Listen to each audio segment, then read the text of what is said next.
This is quite an annoying fight in here, so I'm actually going to be using a potion, and I also use the Greenstone Amulet because there is a Mind Flare in this area, and he will, I think it's like a Psionic Blast he uses or something that will stun you. So the only way I can really figure out how to immune this is by using Greenstone Amulet. So it's of course very useful in this fight. I pretty much used it not very often apart from that, just because my saves are so good, but here I kind of do want to use it. I think there's a group of about 5 enemies in here, and one of them is a Kensai, the one that just died at the front there. He can use Kai, which enables him to do max damage for 10 seconds or so, I believe, so don't exactly want to get in range of him.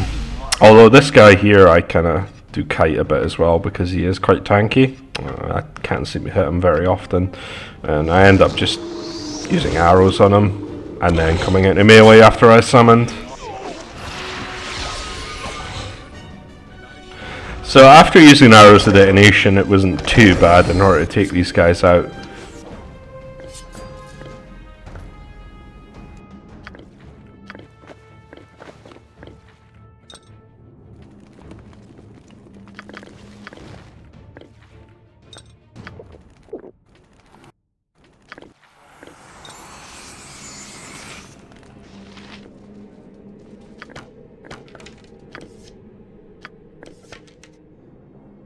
We're going to be going to fight one of the more annoying enemies here, which is the shadow aspect in this secret room.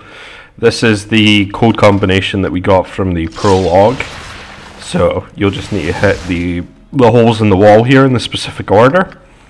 Now, I pre-buff because this enemy is extremely annoying. If they hit you, they will be able to drain your strength. So obviously that is extremely bad. I also use the piercing belt because they do piercing damage here. They also go invisible quite a lot and try to backstab you, and they also cast blindness. So I pretty much just buff with everything I possibly can and try to kill it as quickly as possible because it is a really annoying enemy. Thankfully, I think the combination of mirror image and stone skin means that I pretty much never get hit here and I don't get drained. In the chest there seems to be a cloud kill trap, and there's also a short sword +3 that also has a secondary effect of occasionally casting mirror image on you, which is quite useful to have.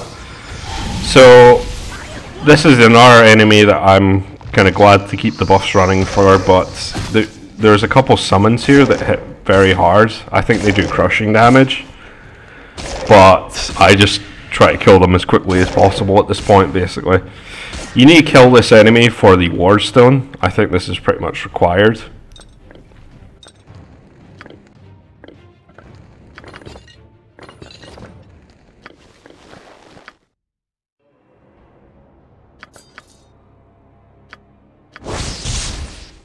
So you'll see that it actually has a chance to dispel all illusionary spells as well, which isn't a bad bonus to have. So I put that in my offhand, even though I don't have any proficiencies with short swords, just because I think it's better than the other sword I've been using up to this point. And that's pretty much it for this area. So we're going to head all the way back, and then I believe we're going to try and do the special encounters, or the random encounters that we can do from the transitions next. I came back here because I wasn't sure if I actually missed something here, like a special magical item, but I don't think there's really anything else that was there that I really care about that much. This is worth it. Yeah, I'll see to it. It's done.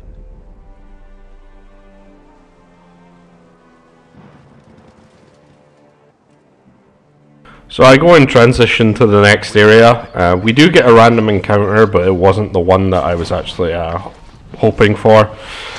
This one I think just gets you a few gems if you save the young green dragon here. Interesting to know is the dragon will actually attack you if you're using something that that you make the dragon scales out of from the green dragon that I killed earlier. But yeah, otherwise it just seems to be a couple gems that I get out of this. So I don't get another random encounter here, so I save and then I transition back to the next area to see if I can force the encounter, and I do get it this time. So the reason we're doing this is we're going to get a longsword that's better than the short sword I just picked up, so I honestly equipped it for pretty much nothing except to fight a few enemies here. The longsword in question has a bonus to save versus spells, and it also has a chance to cast a spell magic on a crit. So it's not the most useful weapon in the game, but it is better than what I have in terms of it'll replace my main hand here. The only problem is we've got to fight a few myconids to get over there, which are a very annoying enemy because they can confuse you quite easily. There's also these spores that you want to take out. You're not completely dead when you're confused because they still actually have to hit you, unlike stun or hold. And quite often you will be able to still attack through confusion. So I ended up not actually being in that much danger against these enemies, at least.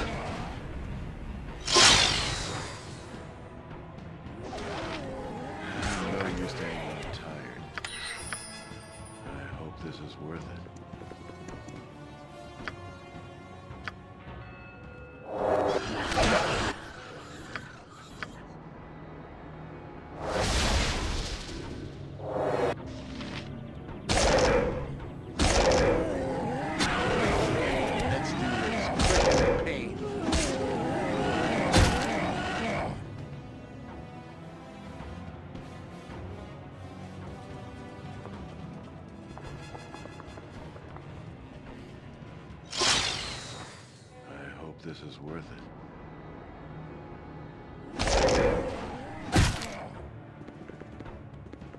A couple more enemies, and there's the longsword I was talking about. It is just a +2 longsword, and it does give you +2 to your saves versus spells. I think some kits actually get more from it, but since we're a multi-class, we don't. Yeah, Wizards, Slayers, and Inquisitors get +4. So on a critical hit, it will cast the spell magic, which probably isn't going to help that much. I don't know if it always dispels or if it's cast at a certain level, like Staff of the Magi is always cast at level 30, for example, the spell magic. So I don't know if it's cast at a specific level. I'm not too sure about that. It's done.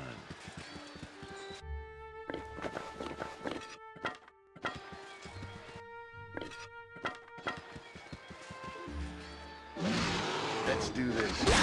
Pain.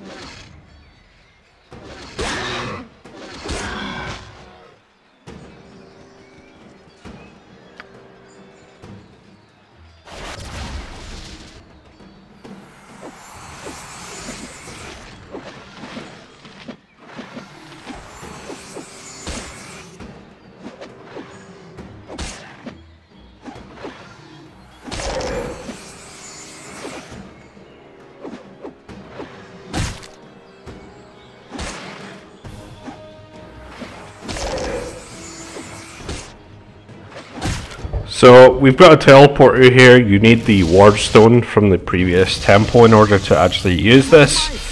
And we're not actually going to do much of the side quests here apart from the required one, I believe. One thing is we will make the shield from the green dragon scales that we picked up before.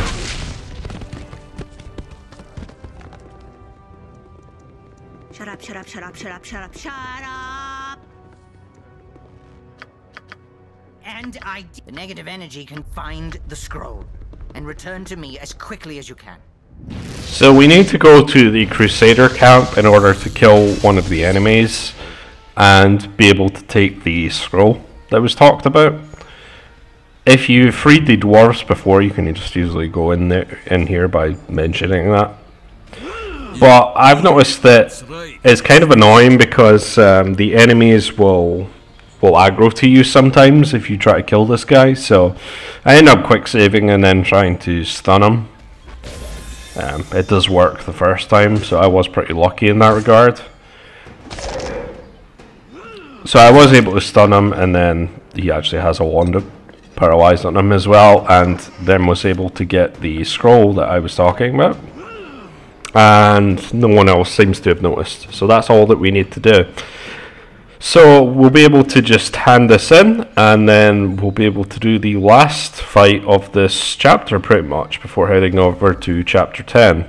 Now there is going to be a lot of AoE that we need to do as part of this, but I don't think that's really going to be an issue with the arrows of detonation.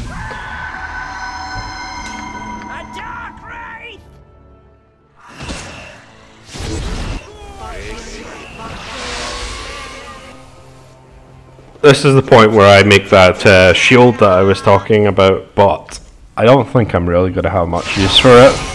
I think it gives like 4 armor class, which is pretty ridiculous for a shield. So it is pretty decent, but at the same time, I'm probably not going to use it. It also gives a bonus save versus death, but it seems fairly irrelevant.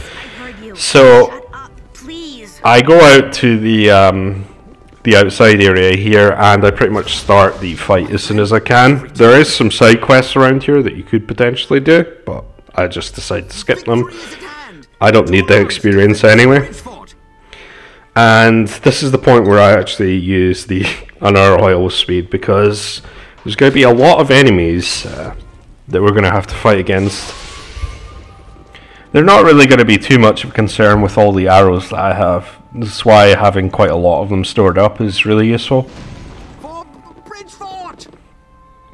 You can of course use Wands of Fire or the Necklace of Missiles if you have them, but this is a lot faster because you get multiple attacks per round, especially when you're hasted. So as you can see, there is a lot of enemies coming over. I don't think you need to particularly save any of the NPCs on your side, really. So I just fire blindly into melee range for most of these.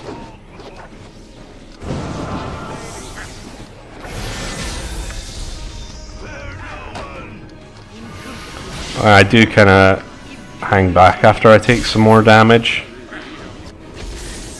And after there's a couple mages left, we just need to take out their stone skins, and then that's pretty much the fight is over.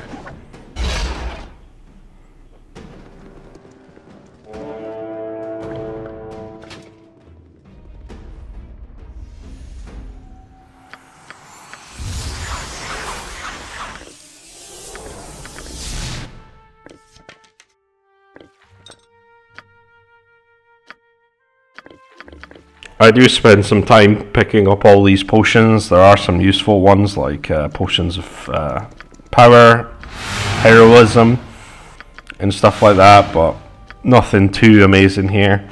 There's some magic items. I think one of the axes is actually unique here. It's a +2 battle axe. Did I pick up there? Yeah, that one. The next part that we need to do is against the Fire Elemental squad on the bridge. So I think the most important thing to have here is some fire resist that will decrease the damage you take by a lot, and also having some monster summoning wand is pretty useful as well. You don't need to kill these first enemies at all to begin with, because they just run away anyway. But what you want to do is make sure that you kill the enemies that come out of the portal extremely quickly, because if you leave them there for too long, they'll destroy the barrels and then you'll automatically lose. So make sure that you kill these enemies as quickly as possible. I think there's only so many waves of them and then they stop spawning. I don't think it's really there's any specific trigger for it. But you'll notice that I do take fire damage just from innately from the fire salamanders, I believe.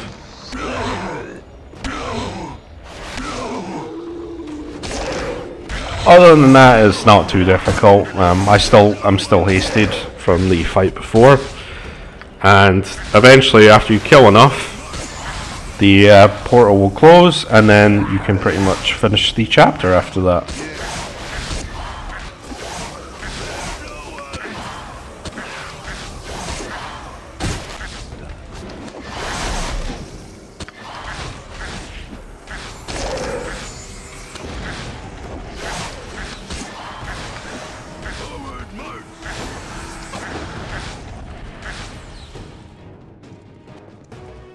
Tell me, were things here? If you could, we've made the way across the bridge.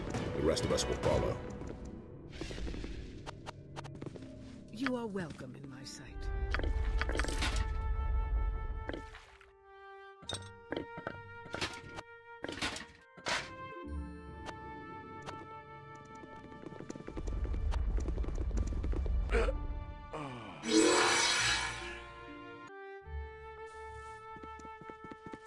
You feel it. I am here to tell me. It is not in show. You must know a man. You're not. We must, Kayla. Spread your wings. Feel their power. Let this. So that's the end of the chapter there. Chapter 10 will begin when you reach the Coalition camp. I'm going to spend some time right now buying some items that I can. This is also another place where you can use the spectacles. And the merchant that you summon is actually really useful, so I would suggest doing that. I am glad to have made.